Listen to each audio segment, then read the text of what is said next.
بسم اللہ الرحمن الرحیم۔ السلام علیکم دوستوں، بہنوں، بھائیوں، بزرگوں۔ آج ہم ترقی کے باوجود دنیا بھر میں خواتین کو اکثر معاشرے کے مساوی ارکان کے طور پر نہ جینے کے چیلنج کا سامنا ہے۔ ایسا کیوں ہوتا ہے؟ اس تعلیمی اور معلوماتی ویڈیو میں ہم تاریخی سیاق و سباق، معاشرتی اصولوں اور صنفی عدم مساوات کو برقرار رکھنے میں ثقافت اور فنون سازی کے کرداروں کی گہرائی میں بات کرتے ہیں۔ اپنے آپ کو علم کے ساتھ بااختیار بنائیں اور تبدیلی کی وکالت کرنے کے طریقے درست کریں۔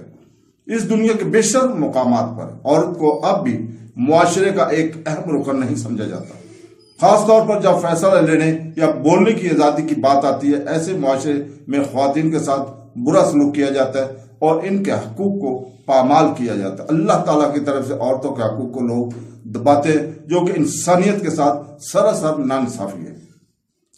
تو دوستو، اللہ تعالیٰ نے سورہ نساء کا آغاز درج ذیل آیات سے کیا۔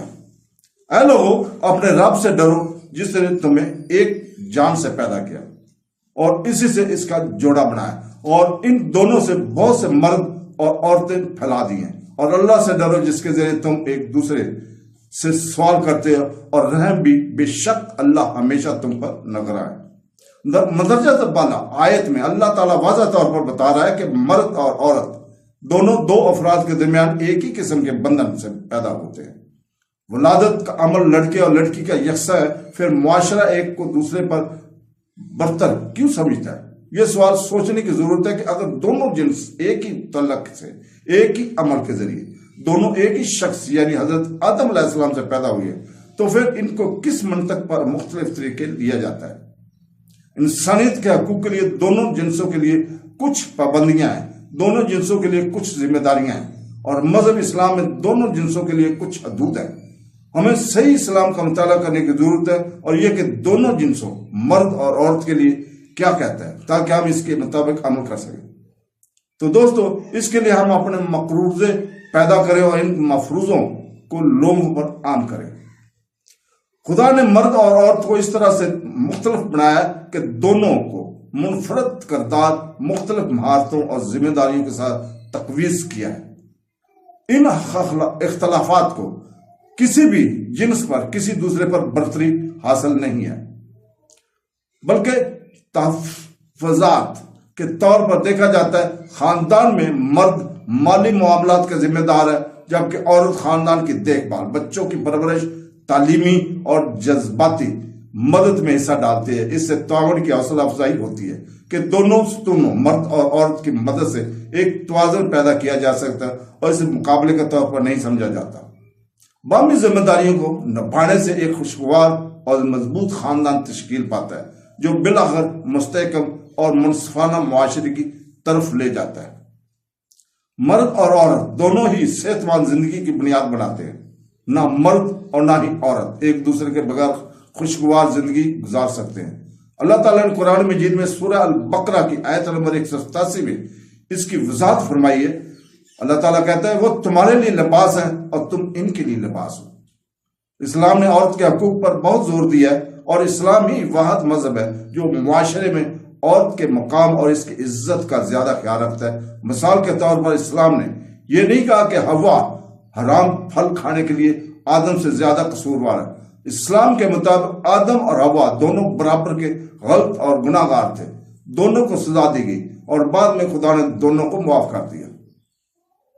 تو دوستو، اللہ تعالیٰ نے تمام باپوں میں سے ایک سورہ النساء عورت کے عنوان سے نازل فرمائی ہے۔ اس سورہ میں عورت کے حقوق احترام کی بات مختلف مقامات پر کی گئی ہے، جیسے کہ آیت نمبر 3 اور 4 میں اللہ تعالیٰ فرماتا ہے، سورہ نساء کی آیت نمبر 3 میں اللہ تعالیٰ فرماتا ہے کہ یتیم لڑکیوں کے ساتھ عدل اور انصاف کرو، اگر انصاف نہیں ہو سکتا تو ان سے نکاح نہ کرو، اور اگر تمہیں ڈر ہے کہ تم یتیم لڑکیوں کے ساتھ انصاف نہیں کر سکو گے تو دوسری عورتوں میں سے جو تمہیں پسند ہو ان سے نکاح کر لو، 2 یا 3 یا 4۔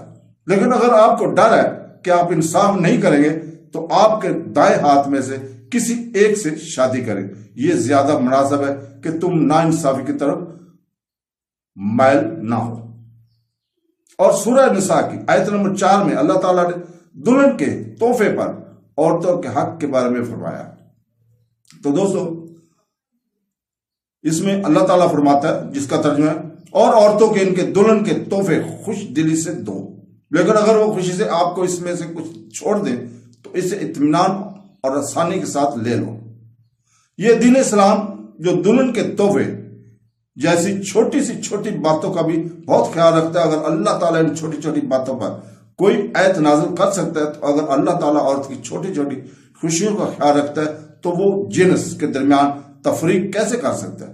مرد اور عورت کے درمیان تفریق اور عدم مساوات اس دنیا کے لوگوں نے قائم کیا ہے، تاہم سمانی تعلیمات اس سے آگے کی چیز ہے اور جو بلا شبہ خوبصورت ہے، اور اگر ہم ان کا مطالعہ اسی طرح کریں جیسے وہ زمین پر اتارے گئے تو کوئی کمی نہیں ہوگی۔